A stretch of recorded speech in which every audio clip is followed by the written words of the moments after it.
Em nome do Pai, do Filho e do Espírito Santo. Amém. Caríssimos irmãos e irmãs, que a graça e a paz do Cristo e o amor de Deus estejam convosco. Hoje, dia 6 de janeiro, quarta-feira após a Epifania do Natal. Epifania que significa a manifestação de Deus. E nesta semana da Epifania, o convite da liturgia da palavra é para que percebamos a manifestação de Deus e que essa percepção nos ajude a dar testemunho da presença dele entre nós e nos encoraje para a missão. É nisto que a primeira leitura, assim como nos dias anteriores, continua insistindo no amor como único meio de ter acesso a Deus.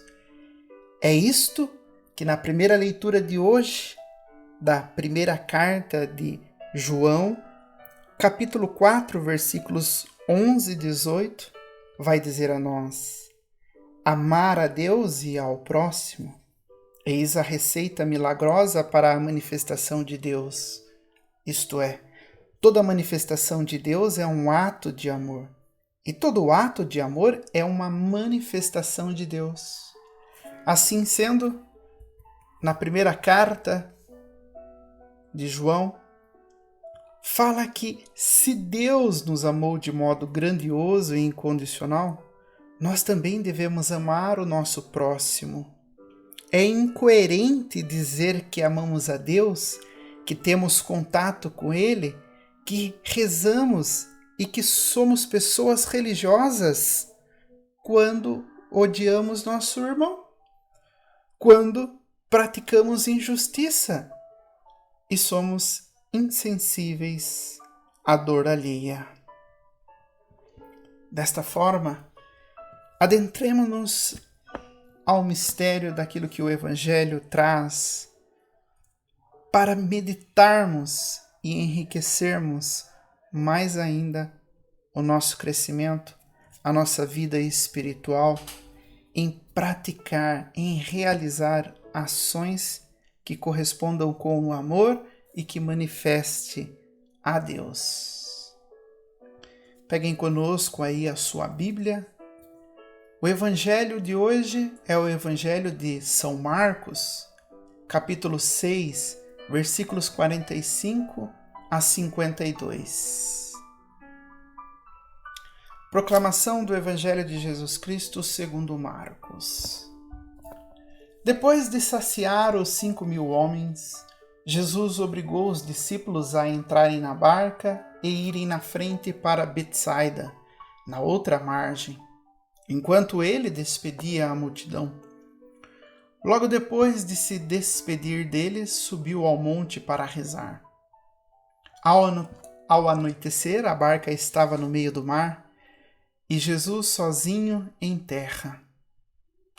Ele viu os discípulos cansados de remar, porque o vento era contrário. Então, pelas 3 da madrugada, Jesus foi até eles andando sobre as águas e queria passar na frente deles. Quando os discípulos o viram andando sobre o mar, pensaram que era um fantasma e começaram a gritar. Com efeito, todos o tinham visto e ficaram assustados. Mas Jesus logo falou: coragem, sou eu, não tenhais medo. Então subiu com eles na barca e o vento cessou. Mas os discípulos ficaram ainda mais espantados, porque não tinham compreendido nada a respeito dos pães. O coração deles estava endurecido. Palavra da salvação. Glória a vós, Senhor. Neste evangelho, que vem logo após o episódio da multiplicação dos pães, Jesus obriga os discípulos a entrarem na barca e irem para a outra margem. Olha isso que impressionante. Por que Jesus fez isso? O que significa entrar na barca? Entrar na barca, entre outras coisas, significa assumir e estar na mesma situação. Lembra daquela expressão popular que nós conhecemos? Estamos no mesmo barco. Então significa assumir a mesma situação. Entrar na barca de Jesus é ir para outra margem. Corresponde a assumir, e depois desta lição recebida sobre a partilha, a missão de levar tais ensinamentos a outros lugares, a outras pessoas, e com isso diminuir o sofrimento alheio. Olha isso que belo para nós. Porém, mesmo depois de todo o esforço da parte de Jesus, nós, muitas vezes, assim como os discípulos, ainda não temos compreendido direito o significado da multiplicação dos pães, isto é, da partilha. Muitos de nós, olhe para a sua vida, para a sua realidade, assim como eu também olho para a minha vida, para a minha realidade.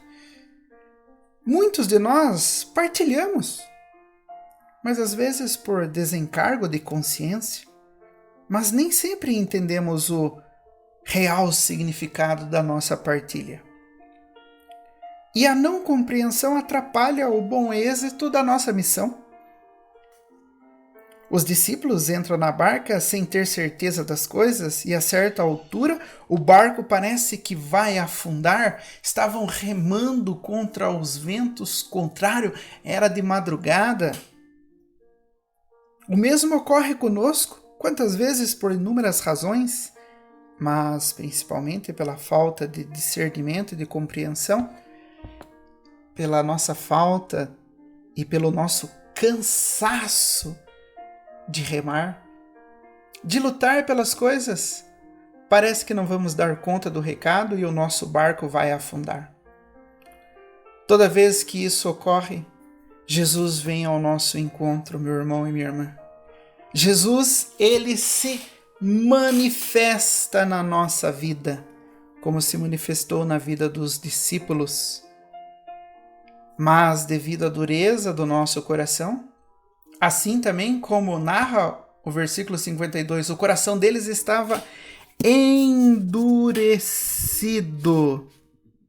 Às vezes confundimos a sua presença e a sua manifestação com qualquer outra coisa, até mesmo com um fantasma, como os discípulos confundiram. Mas ele continua dizendo para nós: coragem, sou eu, não tenham medo. Coragem, sou eu, não tenham medo. Portanto, amados irmãos e irmãs, devemos ouvir a palavra de Deus. Precisamos aprender a ouvir a voz de Jesus, que continua dizendo isso para nós em todo o momento, mas principalmente naqueles em que o medo nos paralisa e impede as nossas ações em prol da vida.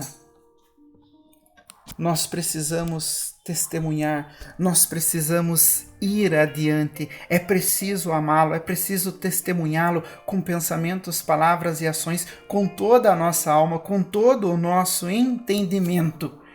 Assim, o amor de Deus vai realizar-se em nós e ficaremos então repletos de Deus, repletos da sua presença, para assim testemunhar a manifestação de Deus em nossa vida e na vida dos nossos irmãos.